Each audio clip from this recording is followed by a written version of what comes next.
Hello, everyone, and welcome to this new episode of Social Europe Talk. This is a cooperation of Social Europe and the Friedrich Ebert Stiftung EU office in Brussels. My name is Stefan Thalhofer. I am the Policy Officer for Economic and Social Affairs at the Friedrich Ebert Stiftung's office in Brussels. Let me briefly introduce today's debate and tell you what's bothering us at FES when we think about the state of social Europe these days. And to put it simply, it's about trying to keep a positive attitude, because indeed there has a lot been said already about the shortcomings of the European Pillar of Social Rights, or about the lack of ambition of the potential outcomes of the upcoming European Social Summit. There's definitely room for improvement, and critique is justified. But anyway, instead of becoming too negative, we want to engage in a constructive and forward-looking debate that goes beyond the pillar and beyond the EU Social Summit.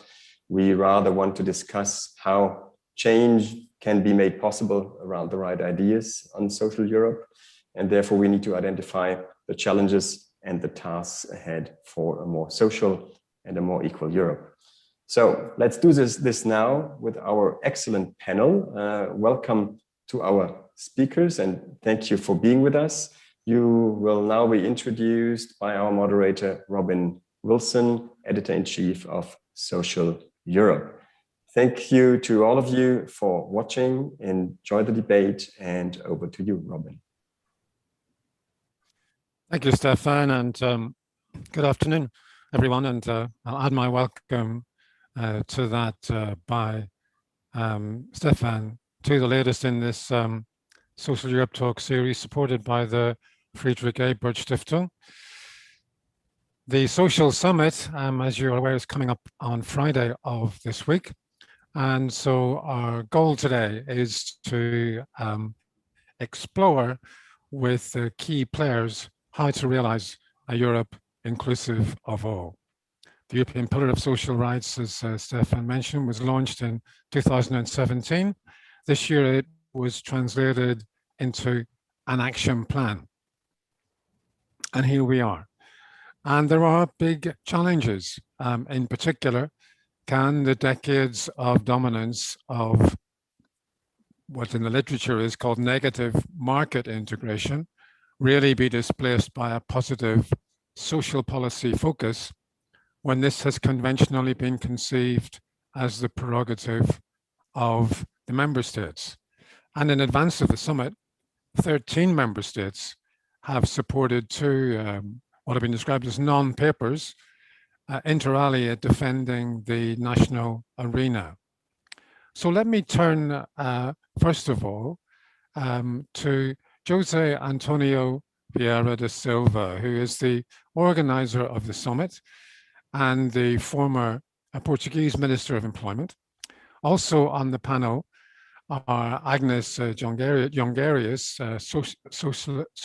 Socialists and Democrats, my apologies, Socialists and Democrats member of the European Parliament Committee on Employment and Social Affairs, Sandra Pereira, the left vice chair of the Committee on Employment and Social Affairs, and Andreas Botsch, head of the International Department of the German Trade Union Confederation. So Jose Antonio, let me start with you. What are your expectations? What are your hopes for the outcome of the summit on Friday? Good morning. Thank you very much for the invitation. And good morning, all of you, our colleagues in this debate. Well, sorry to interrupt you, Jose Antonio. Yes, please turn your video on.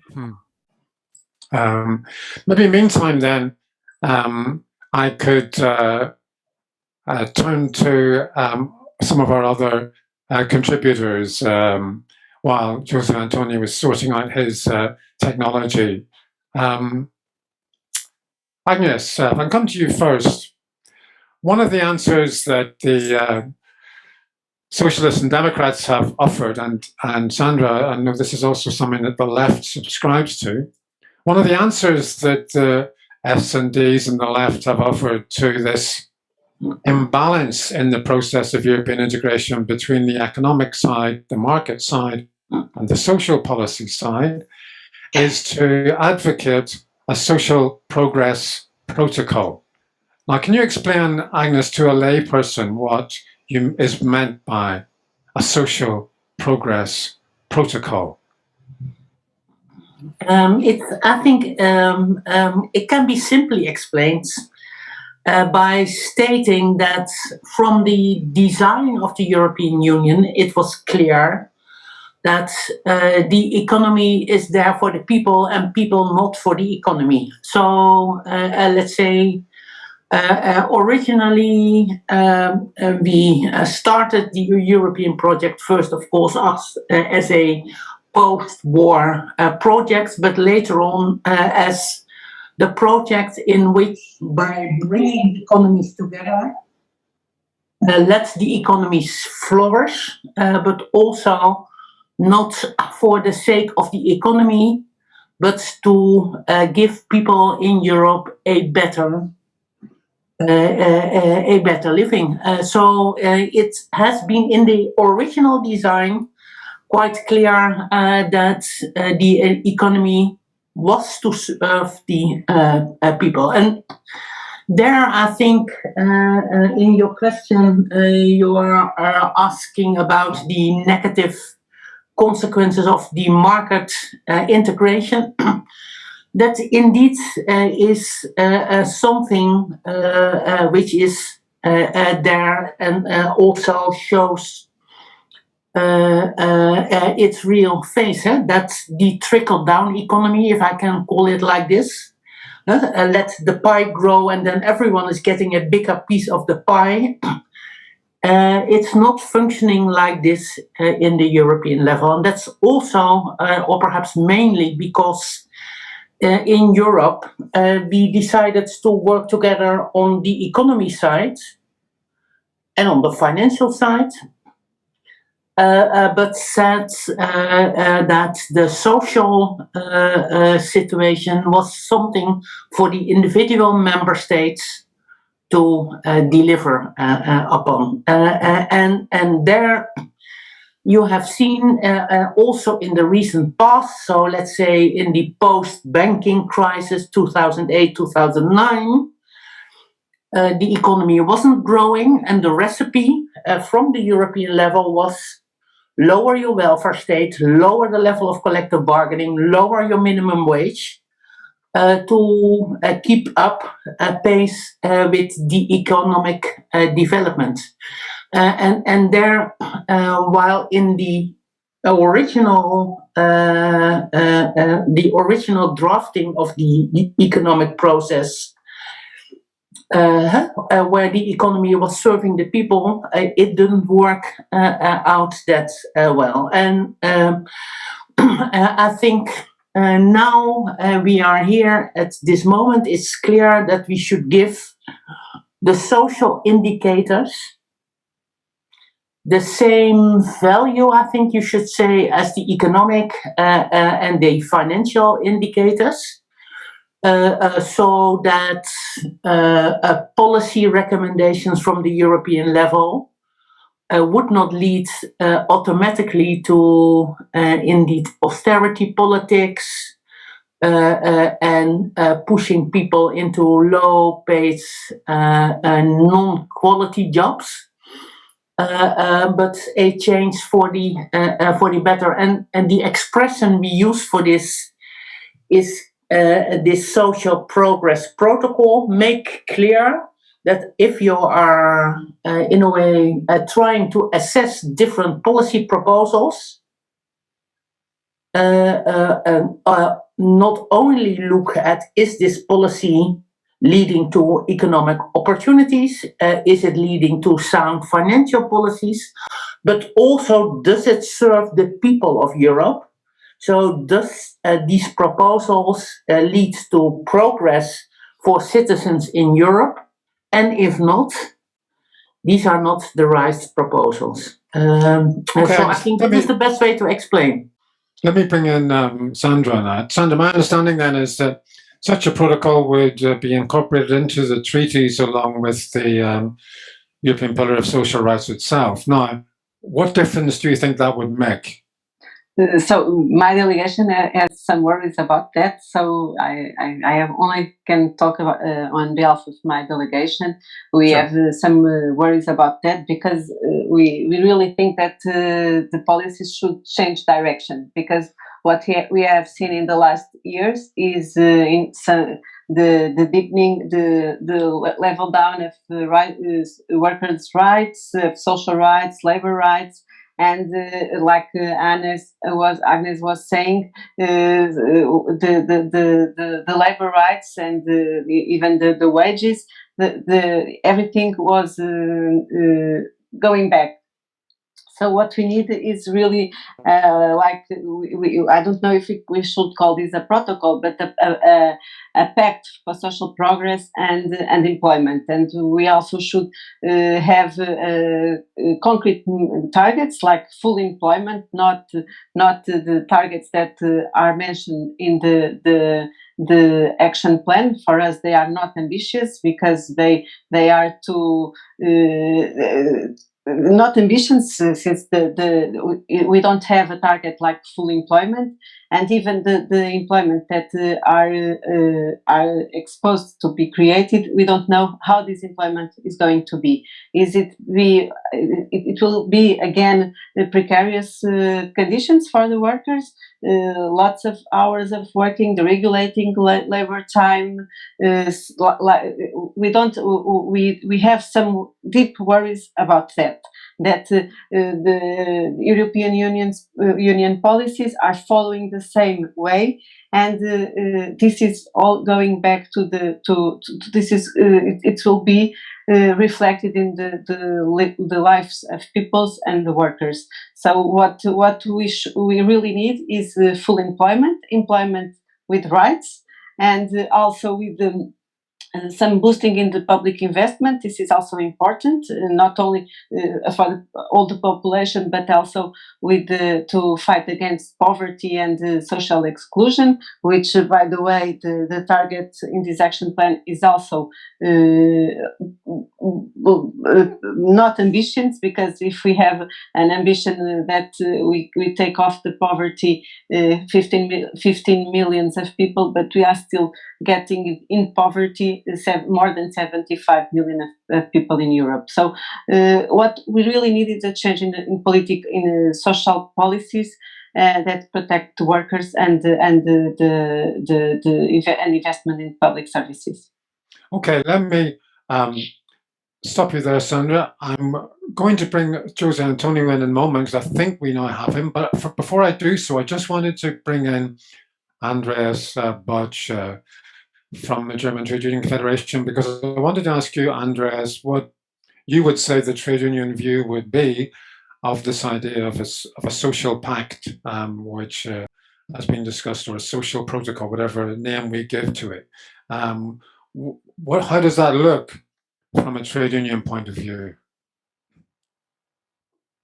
Thanks, Robin. I think we are in a defining moment, not just in Europe, but at a global scale, in that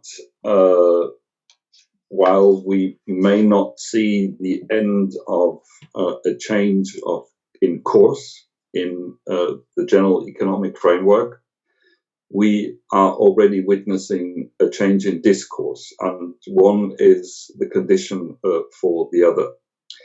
The change in discourse is quite important, is quite dramatic, even if we look across the Atlantic, where, as Agnes already mentioned, trickle down is about to be finished.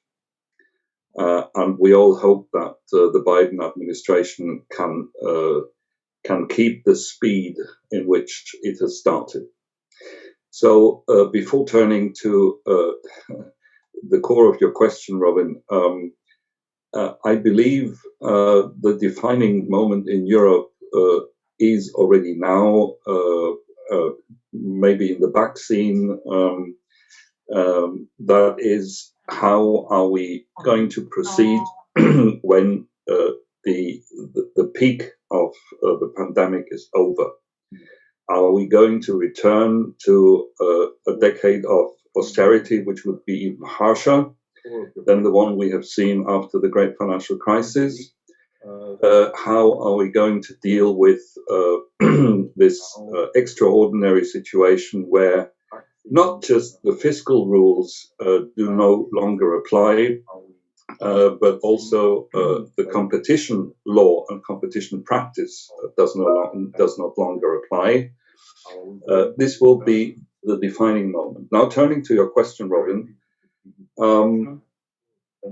of course, the unions, not just in Germany, but all over Europe, are advocating a social progress protocol, yet it doesn't seem the right moment to go for treaty changes, although I know that many of us have this view that there is also a momentum for that the crisis has shown that the deficits in European integration, that this is now the time to move from negative integration, as you called it, to something more constructive, where we would see social progress going hand in hand with market opening and market liberalization.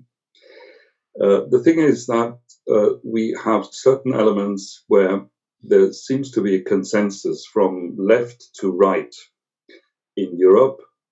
That is that the public sector has been totally underestimated, and the role of the public sector and services in common interest are much more needed to counter a crisis of such an extent.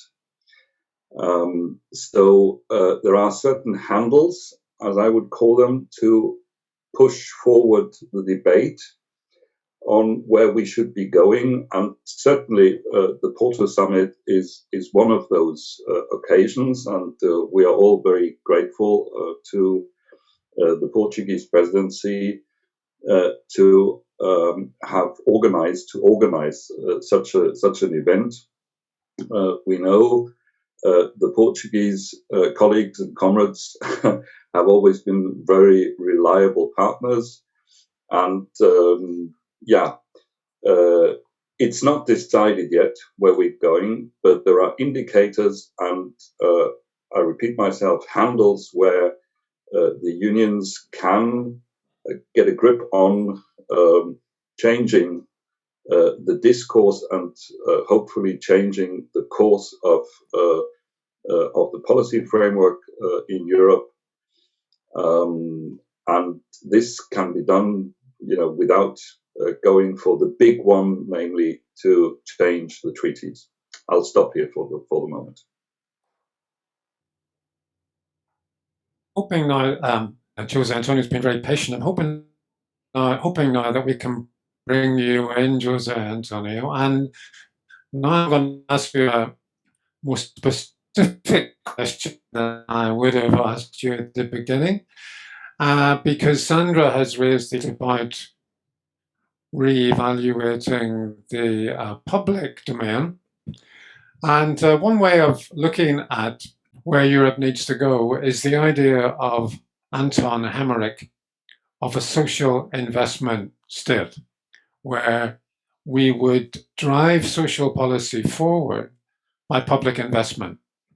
Can you see any way in which this summit on Friday and the work that you're doing could push Europe a little bit in the direction of a social investment state, Jose Antonio? What would you say to that? Thank you very much. Sorry for the problems. I think you are hearing me now. Yes. Okay. Well, yes. I think that the major problems we are facing when we are talking about the social policies are already spoken. We are living in a union that, especially after the launching of the monetary union, the launching of the euro, the Maastricht criteria, there is an unbalanced value when we are talking about the internal market, when we are talking about the financial issues, the budgetary issues, or the employment and social issues.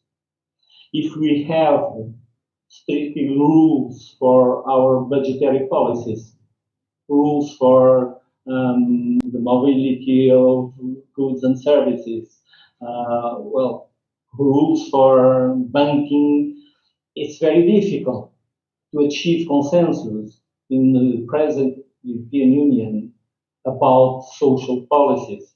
So if we want to develop new approaches, we need to have a strong political stance on that dimension. I can't say it's impossible to make positive achievements on social issues. And I think it's not right to say that the internal market don't give us some positive dimensions on our collective lives. But the truth is, it's very difficult. We are seeing now, we are debating the question of minimum wage. And we are seeing that it's a very difficult debate in the European Union. So what will be the head value of the summit, Porto Summit? Well, the European Commission presented the action plan for the pillar. And that is a positive thing, because we are going to have a summit on employment and social policies less than 4 years after the Gothenburg summit. And the other employment summit, it was in 1997 in Gothenburg, when we discussed the European employment strategy that becomes something very hidden after a few years. So the fact that we, less than 4 years after Gothenburg, we are doing a step ahead of the pillar with the action plan is a positive thing.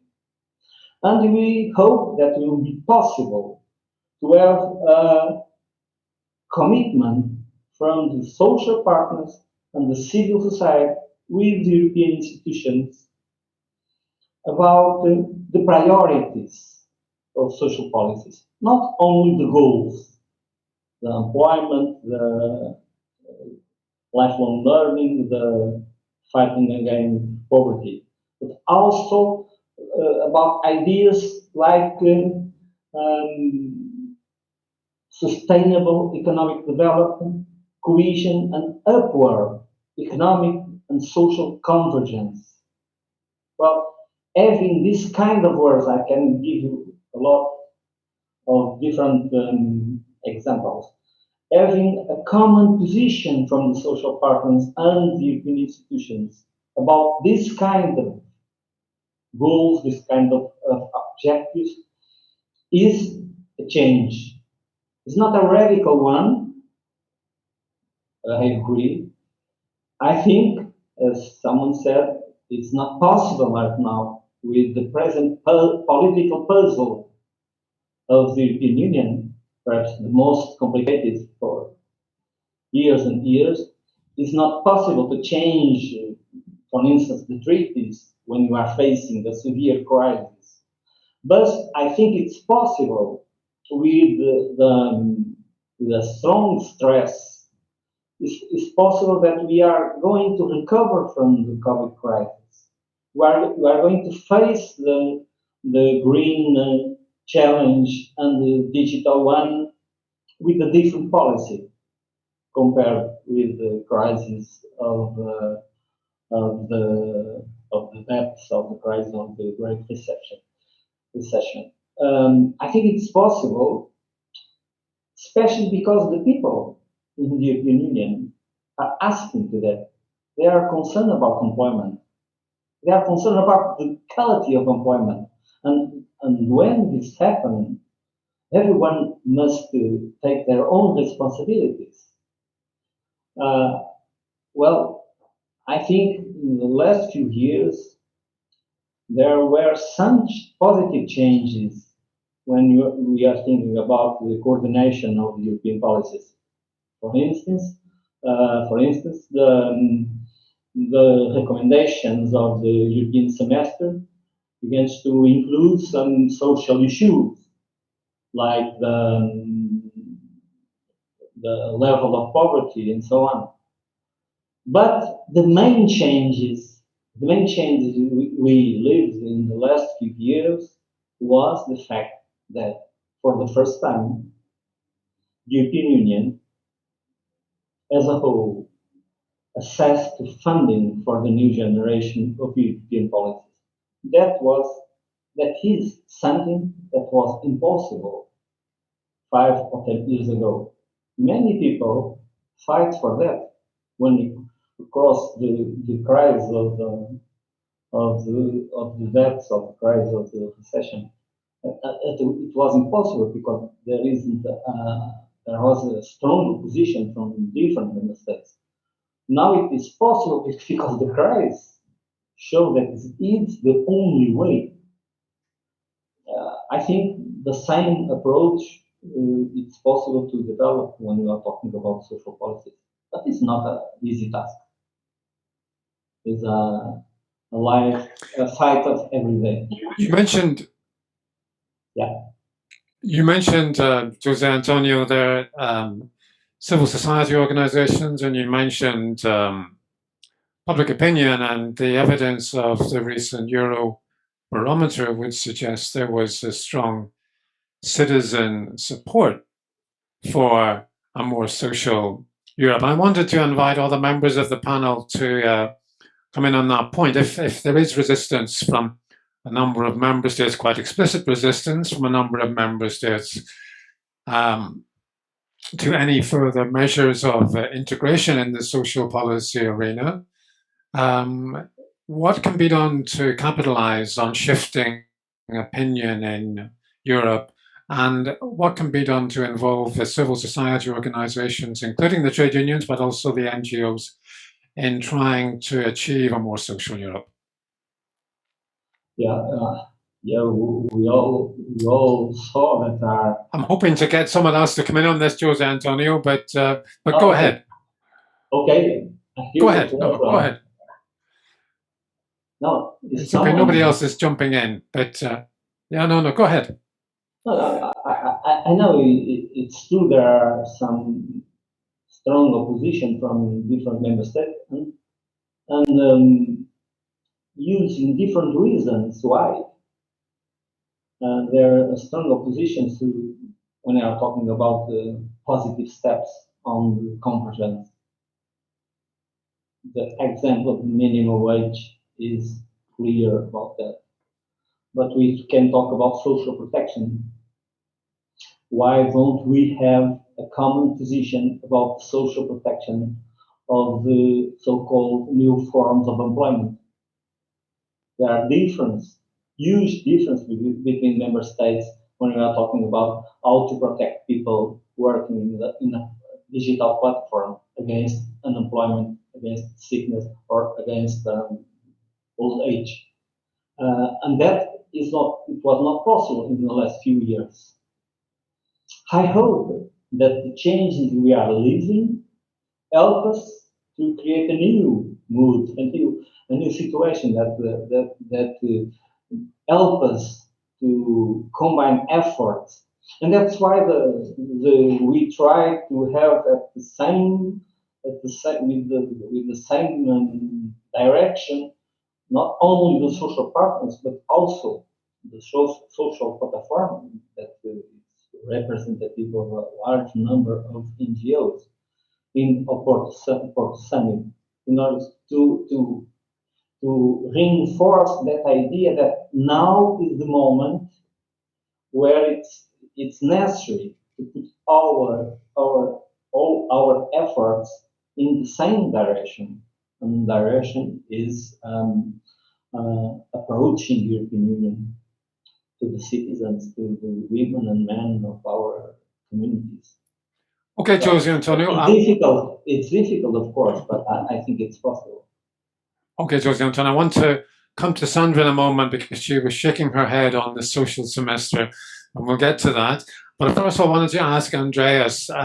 Andreas, if you were to give me three priorities in terms of those issues of employment and security, what would they be? Would be the minimum wages directive? Would they be the issue that's been around for a long time of an unemployment reinsurance scheme?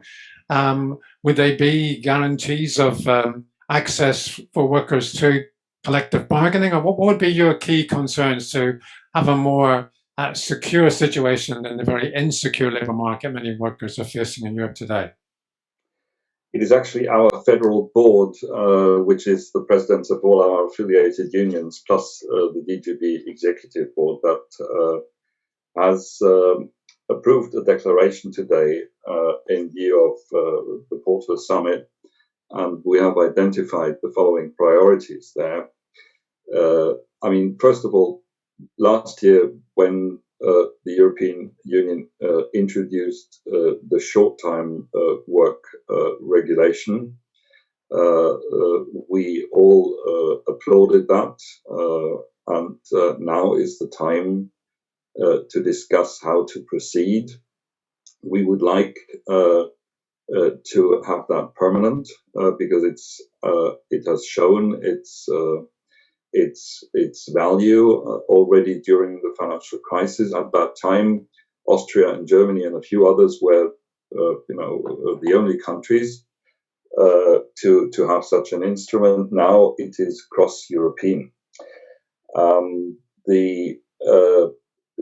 Linked to that, we still have many problems in cross-border access to social security systems. That is something where the European Union can show its value to everyone, to work on mobility. But going further, what has started as a discussion last year, we would really like to see a significant progress on. That is, we cannot just be satisfied with short-term work arrangements, but we would also need to assist social security systems in poorer countries, in countries where there is not so much fiscal space, and get to a genuine European unemployment reinsurance system funded by a fund. I won't go into the details, but you already mentioned that, Robin. But in addition to that, I believe it is time to have European minimum standards on the agenda. Minimum standards, say, for instance, for national systems of unemployment insurance. There's a wide range of different national regulations, and it should be possible within the European Union to agree on a minimum set of standards which all national social security systems should apply. You see, in Hungary or in Romania, the duration for receiving unemployment benefits is just about 3 months. This is absolutely ridiculous and not sufficient. Then we should set also minimum standards for replacement rates of these unemployment insurance systems, and so on. But going beyond that, the Europe of health, making health systems more resilient and more apt to countering such crises as this pandemic, and we can be sure that it won't be the last pandemic that we'll see. We're living in a globalized world, and viruses don't know any national borders. So the Europe of healthcare and public healthcare should be on the agenda, and obviously what I mentioned before, we need to reform the fiscal policy framework. These are all the priorities that I would mention. But there is one big absentee, including in the Porto agenda, on the Porto agenda, and that is democracy at work. It is how you involve employees, workers, in the two main and really important changes and transformations that we are all talking about, but we haven't really seen how to get to grips with that. It is not just digitalization, which has made a huge leap forwards during the pandemic, but it is the transformation, the whole transformation process to get to a carbon-free economy. And there you need to have worker involvement. You need more consultation and information rights, or as we call it in Germany, co-determination rights. At the level of the ETUC, we found a formula and named it democracy at work. This is what we need. Without worker involvement, you will see a lot of resistance to change. You will see a lot of anti-European reflex, because if workers only see that, you know, it is business's interest, it is the markets that decide about their future, their quality of employment, their level of collective bargaining, and so on, that won't help much. It is to get them on board, to make clear that they are part of the process of structural change, that it is not just management, up to management to decide about their fate and about the fate of their companies, of their employers, of their employment. So this is regrettably the big item, which should be actually one of the highest on the agenda, that is lacking in Porto. I mean, including during the German presidency in the last, in the second half of last year, we didn't really manage to get this on the agenda, except for the small caucus of socialist ministers or shadow ministers. There it was discussed, but this is really something that we should make a lot more pressure on. And this is also partly then a response to your question, Robin, how to achieve that how to achieve social Europe, and how to involve more actors.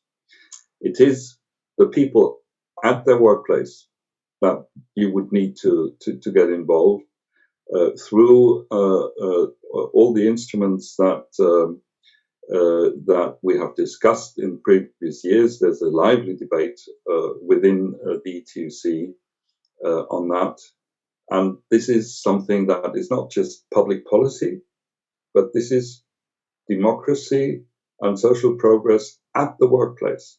It is where people feel it best and directly. Sure. Okay, Agnes, I want you to ponder for a moment before I bring in Sandra on the social semester. I want you to ponder, maybe coming in afterwards, on where women workers fit into this, specifically in the context of the pandemic, the growing focus on the care economy, issues of work-life balance that have become very evident, and issues which, frankly, because they mainly involve women, have not been so prominent on the social policy agenda in the past. So if you could think about coming back on that. I wanted to return to Sandra, because I did see her shaking her head. And it is an important issue, because obviously how we monitor progress or regress in terms of social Europe is very important. And the issue of the social semester, so the social scoreboard, is part of that. So Sandra, what are your thoughts on that as to how we should monitor where we're going? So we are fully against the European semester, and for instance, with and now I'm going to connect to something that Andreas said, and one thing about José Antonio had said before too. For instance, in Portugal, during several years we received the country specific recommendations saying that we should do cuts in the social functions of states, namely health, in the health sector. So we see that when the pandemic came, the consequences of the privatization, liberalization, and the dismantling, this and the degradation of the or the lack of high quality that of the services, they were really exposed with the pandemic. And so that's why we have several doubts about all these principles, 20 principles for this pillar. But what we see that the European Union do to the countries is that cuts, not to let them raising their wages, cuts in financing the social functions of the state. So that's why we have really serious worries about this pillar. And for us, it's really like propaganda. And for instance, you were talking about something, and I recall that the transparency directive. We always have this in our national laws that for equal work you should have equal pay. Also in the treaties of the European Union, but what we see in fact that this is not it doesn't happen, and even it doesn't happen because there are no mechanisms in the field monitoring what is happening, and because even it also in public sector, but also in the private sector, there are, for instance, outsourcing. When you have outsourcing services, you can have people working side by side. One of them is contracted by the public sector, and the other is outsourced, is contracted by an outsourced. So how you will guarantee that they are being paid at the same level? They are doing the same job. So I think this is an hypocrisy, because what we felt in the field is that we can have all these measures painted in social colors, but in fact what they are doing is that they are level down the rights of the workers and the social rights of the peoples. And for instance, let me just say one thing more, because we are here. I've already said about the transitions, the digital transition and the green transition, and this is also and the question that is also in this domain, that is the transition between jobs. And what we see in fact, for instance, in Portugal, what is happening, people are being dismissed in name on behalf of these transitions, because we are closing companies, factories, with this excuse of the transition, but there is no solution for that workers. So this is how do you explain to the people that why are they being fired?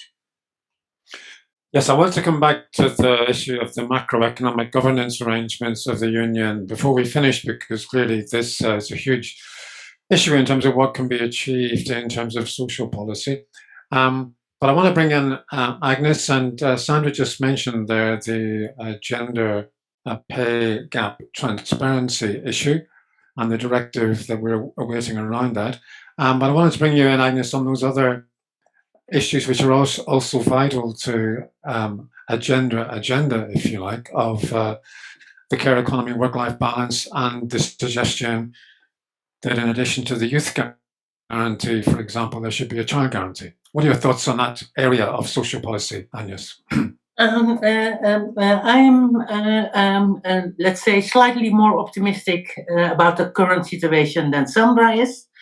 And she will forgive me for that, but I think we have a window of opportunity in changing not only the narrative but also the policy making at the European level. And why am I saying this? And not only because of these 9 out of 10 citizens of Europe who are in favor of it, but also because we see a change in the practice. I think if you would have asked me 5 years ago if social policies would be on the top of the agenda, I would not have thought this is possible.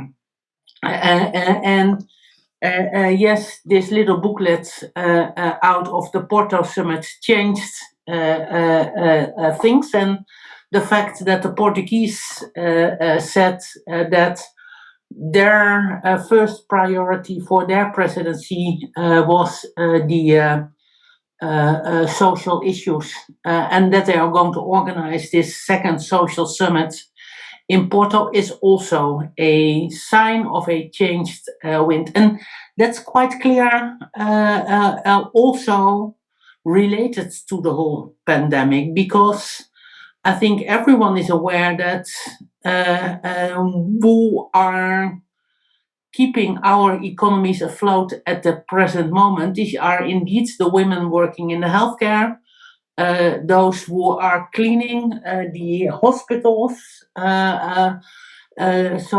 women working in the services industry, taking care of children, but also men working in logistics, because indeed during the pandemic a lot has been changed. But it's also clear that this pandemic is working as let's say, a kind of a looking glass, showing already existing problems in the labor markets in Europe. And the pay gap between men and women is such an existing problem. And it's also clear that just going out to your balcony to applaud the workers is not enough to value their work. And at the moment in the European Parliament, I'm working on the proposal on minimum wages and collective bargaining. And here, instead of the recipe from 10 years ago, which was lower the minimum wages, lower the level of collective bargaining, now the European Union is saying, raise the minimum wages and raise the level of collective bargaining. And we know every worker is going to profit, but because more women are working at minimum wage levels, more women are going to profit from this proposal. So I think this is important. And José Antonio, of course, pointed out to member states who are, let's say, a little bit hesitant. And there I like to tell the story about my home country, the Netherlands, where our minister was fighting cats and dogs to prevent the work-life balance directive to come through. So he has been lobbying and calling and etc., etc. And because that was a minority position, and because we got a quite firm position in the European Parliament, we got this work-life balance through. And now he's campaigning for himself, saying, you know, I'm the responsible young father who's taking care of young families, and trying not to mention in any sense that this is just because of from the European level the pressure has been raised. And I think this is how we should do it.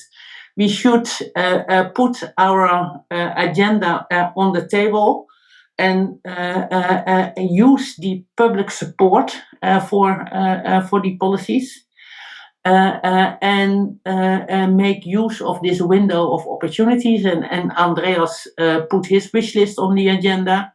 I think next to employment, I'm very much in favor of an indicator for quality employment at the European level, because in no way I'm satisfied with counting people working for Uber or Deliveroo as full-fledged workers. They're not.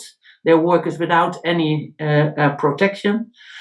And next to the issues Andreas mentioned, I also think we should at the European level have an indicator in which we say no one should die from his work.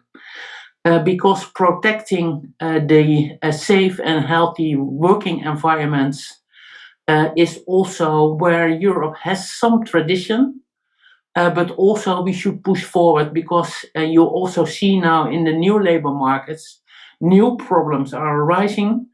There are still dangerous substances with which people have to work, but also the whole issue of mental health in a digital economy is also to be addressed. So I would, in my wish list, occupational health and safety issues are also very high on the agenda, next to quality jobs and next to reduction of poverty.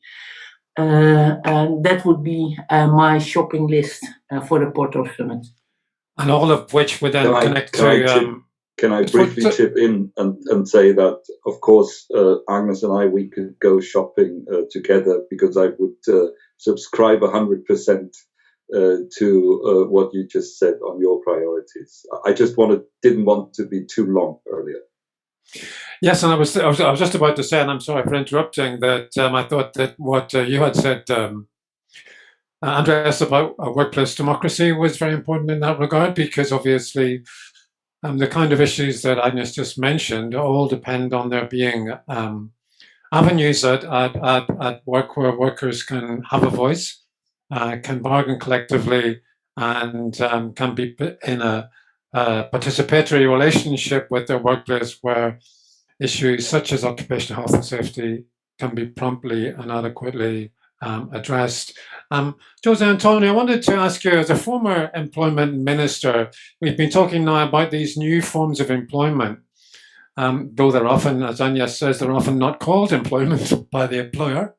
But we're seeing these examples, even if they apply at the moment to a relatively small proportion of the labour market. But the gig economy, nevertheless, is an extreme example of the wider precarization of labour in the labour market today. And I wonder what your thoughts were on that, given your own experience in Portugal being a Minister of Employment, and what you think the key things are to address this very extreme precarity that a lot of people are experiencing, particularly young people, in today's labour market. Well, if we saw the position of many economists and many people that write about the future of work, the people say that, well, in the future, the majority of jobs are going to be autonomous ones. But if you look at the numbers, if you look at the figures, Eurostat, in the majority of the member states, in my country, for instance, what gives the driver of the growth of employment during 5 years was not self-employment, but employees on companies or state. So we have to, but it's true that something is changing in the labor market. It will be not useful to close our eyes and not to see that the economy needs different answers from different evolution of technologies and market and so on. So I think the key question is create a strong combination, a strong link between a more regulated labor market in order to become impossible the growing of the bogus self-employment that we see all around Europe, and combining that with a strong increase in social protection for the real self-employment, because the people have the right to have their own job. But in that case, we must change some rules in order to guarantee they have the same protection that the other guy that is working in a factory or is working in the school so on. So I think if we combine these two dimensions, a better regulation, a regulatory framework that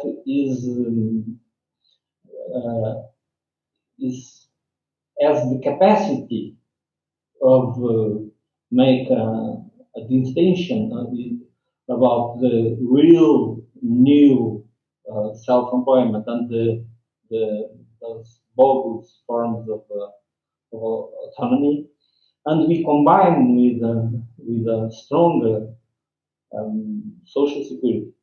And if we have a three dimension, is lifelong learning, is giving opportunities to the people to adapt to this new situation, we are going to have better opportunities to face our challenges. I think it's just finalized. I think it's well, we can say that it's not very difficult to have some consensus on the diagnosis of the situation. It's a little more difficult to find a consensus about the way out. Sure. But I think it's not possible to wait that everything be changed to the real life of people change effectively. So we need to give steps. Otherwise, the people are going to listen the voices that say, well, perhaps the better is exit. So I'll find another solution. And from my point of view, the project of the European Union is still the better answer for European citizens, for the women and men of our Europe. Sure. But we need to give concrete answers, concrete proposals, and not only dream about a future that never comes. Okay, Sandra, I see you want to go back in again. I want to try to see if we could have a final round of contributions now, because we're coming to the end, and I think we've made interesting progress in this discussion. We've started from the challenge of moving the European Union on from a primarily negative market clearing agenda onto a positive social policy one. We've talked about the fact that there have been some member states who've been challenging that. We've then talked about the way that public opinion and European citizenry and the NGOs may go with a more positive agenda. And we've talked about ideas like a social investment state that might be a goal to aim at, and how we might translate that into particular policies and new measures which would be more appropriate than the old ones.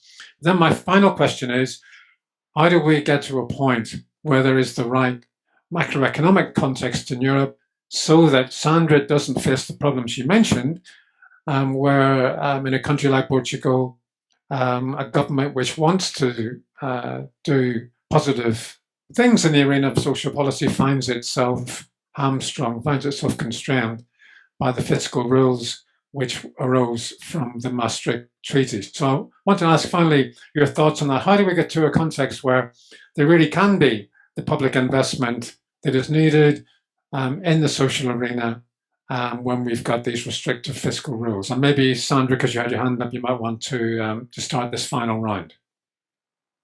Briefly, if you would, everybody. So I will get to this, but let me just say one thing about the work, democracy in work. The European Parliament is having to be a report. We are going to be shadows in that report, and for us, it's really difficult to participate democratically in your job if you are a precarious worker. Sure. So it's really, really difficult, and we have precarious work spread all over the world, all over the sectors, in the health sector, in the public school, in universities, in everywhere. There are this precariousness is everywhere. So it's very, very difficult to put this to organize these workers in the trade unions, and also with the digitalization.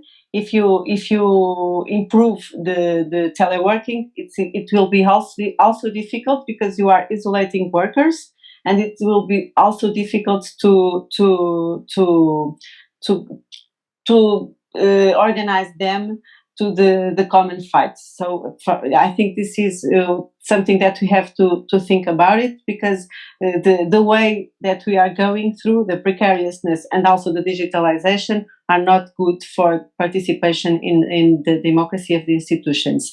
And so about your question, I think if we have that's, I think it's a good question. So how can this action plan would be put in action if we all have these budgetary constraints that we cannot make the investments that the peoples need and the countries need to develop. I think what we have is once again more inequality and more disparities between regions and between countries. Andreas, I think you will have some thoughts on this as well, from a trade union point of view. I'll be very brief. I have 3 points. First, keep the monetary policy framework where it is as long as possible, accommodative. Secondly, learning from the US is learning how to win, to rephrase an old slogan in the former east of Germany. And thirdly, make next generation EU permanent by turning it into an EU investment fund that is able to finance cross-border investment, but also national investment.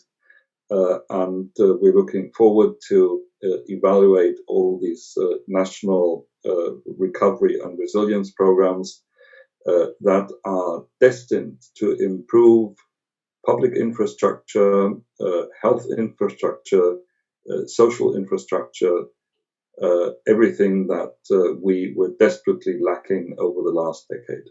I'll stop here.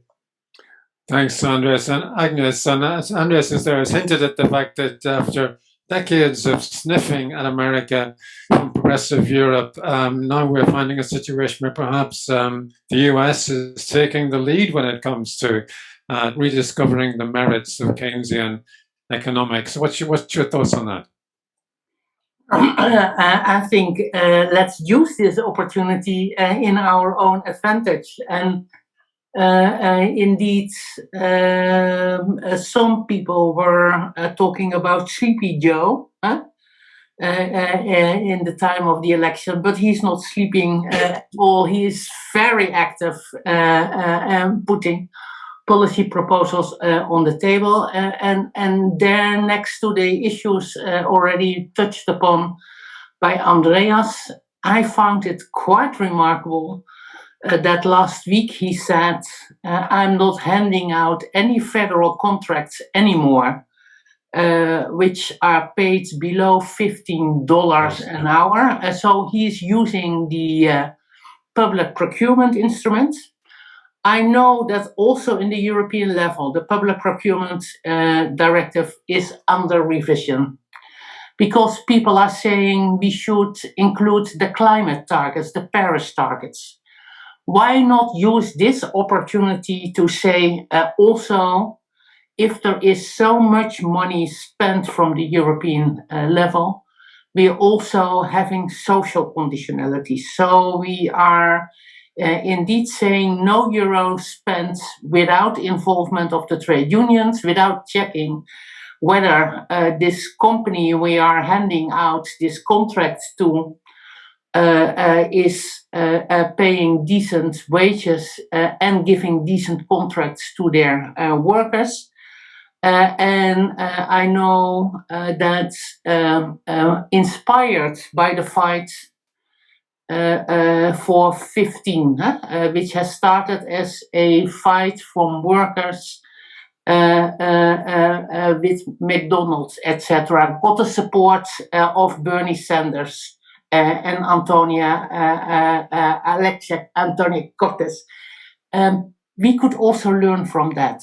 So let's mobilize people in a fight for decent minimum wages and say, why cannot Ursula von der Leyen learn from Joe Biden?